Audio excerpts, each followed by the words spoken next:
going on, guys? In this video we are going to work on a Nerf mod. This is the Lucille Blaster. Check that out.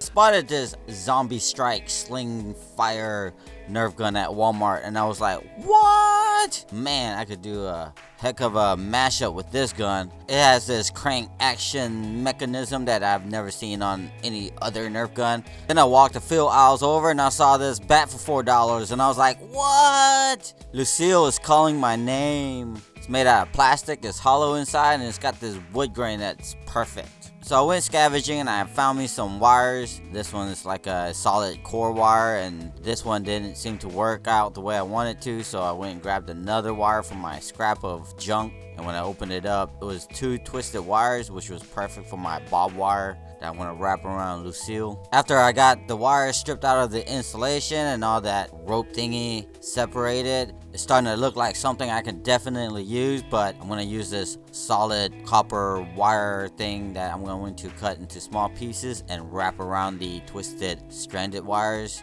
It's starting to look like some bob wire. But before I go and paint everything, I need to make sure that the bat is sanded down properly so that the paint will stick. As for the bob wire, I didn't really sand that down. Wouldn't know how to, but yeah, I just sprayed some silver paint on it. And as for the bat, I used some brown paint. I laid down a few coats, making sure that I didn't put too much because I want to still see the grain. I'm using some black hammer paint so I can dirty it up a little bit because I don't want to have fresh barbed wire on my bat. I want it to look like it's beat up a few people, you know what I'm saying? I used some darker brown paint and I painted over, and I'm gonna wipe off just a little bit, making sure I leave darker paint inside the grain, which will make the bat look more realistic and not so plastic-y-ish. I drilled a small hole just big enough to slip the wire in. This will hold it in place while I wrap the wire around Lucille. And I drilled another small hole just so that I can slip the other end so it'll hold it in place. Now, if you're just wanting to make a Lucille bat, then this is the end of the tutorial for you because we're pretty much done with it. But I'm not done with it because I want to make my Slingfire really awesome. So I'm going to cut this thing up. I'm going to mark my spot where I think the barrel should start and end. I started using a pipe cutter, but it didn't work so well, so I used some tin snip and I cut it in the angle that I needed it. But we'll come back to the bat. Right now we're going to move along to the gun painting. I'm going to take me some steel wool and I'm going to scuff down all the shiny areas so that the paint will stick. I also scuff down the stock.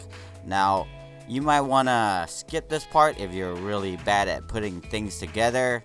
I know a lot of people are really good at taking things apart, but putting back together, well, that's a different story, and this is real technical. I even took a few pictures so I can make sure that everything goes back the way it came apart. I sprayed on a couple coat of olive primer and paint. I didn't need to prime it. This was primer and paint in one, and I went ahead and painted everything with this olive-ish looking color and all these smaller pieces. I sprayed on some chrome paint. I wanted to make sure I masked off everything that was internal because I didn't want it to affect the function inside. And as for the stock, I went and painted the same brown that I painted the bat with. I went and picked some leaves off my tree and I laid it on there thinking that maybe this might work, but as soon as I hit it with the can of air, it moved. So I taped everything down and it worked a whole lot better. I put a thin coat of matte black on there so that the camo can really,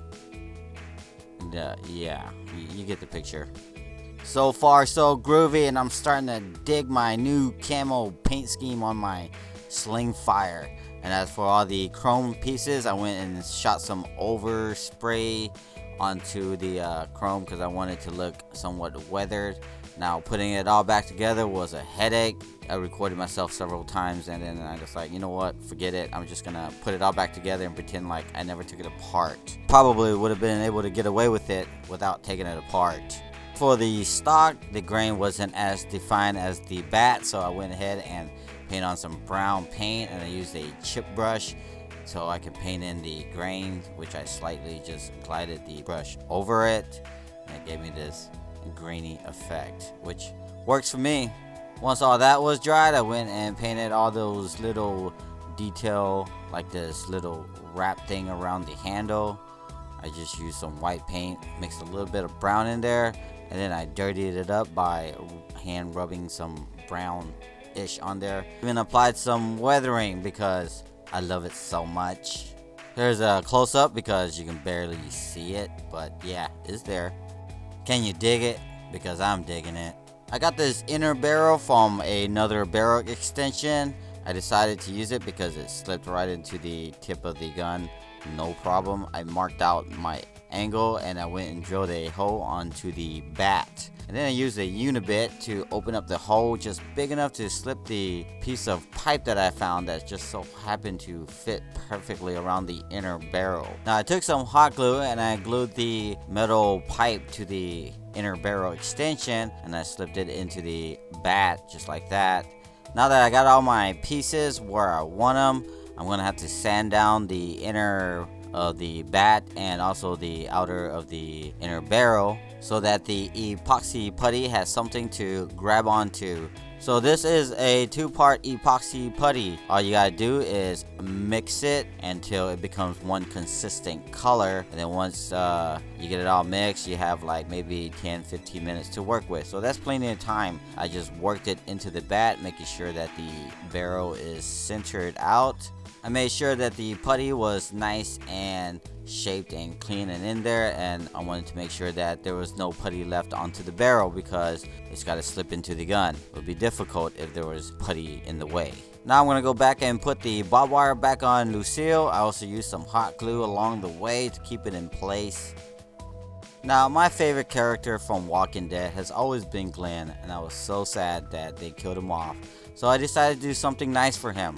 So I wanted to add a piece of Glenn to Lucille because, of course, Lucille was Glenn's fate. So I took some cloth and I drew some designs on there, and I took some felt and foam and started messing around, and I eventually came up with this little thing that was Glenn's eye. I used the strip of red felt to symbolize the red goo that came out of his head, and then I also used it to wrap around Lucille so that it doesn't fall off. And if you're thinking, Sean, that is so wrong, why would you do that to Glenn? Well, ask yourself, who was the one that actually hit him with a bat? It wasn't me. I'm just saying. So now that everything's done, you can see how Lucille barrel extension just slips onto the gun, and if I feel like taking it out, I can. I even went in there and touched up the body just a little bit with some bronze paint because why not? So let me know in the comment section below, what do you think?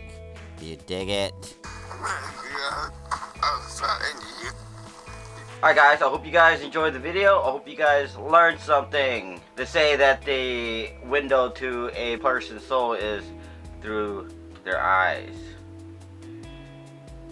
I think it would have been easier if I did not take it apart, but I wanted to get a really good result. Putting it back together was a pain in the butt. I think I had to take it apart like 3 times to figure out the mechanism, but I finally got it all back together, and yeah, it's good. If you guys like this video, make sure you hit that like button and leave comments in the section below. I think I want to make a Rick Grimes revolver axe gun. I think that'd be a really cool hybrid, so if you guys want to see that, make sure y'all let me know in the comment section below.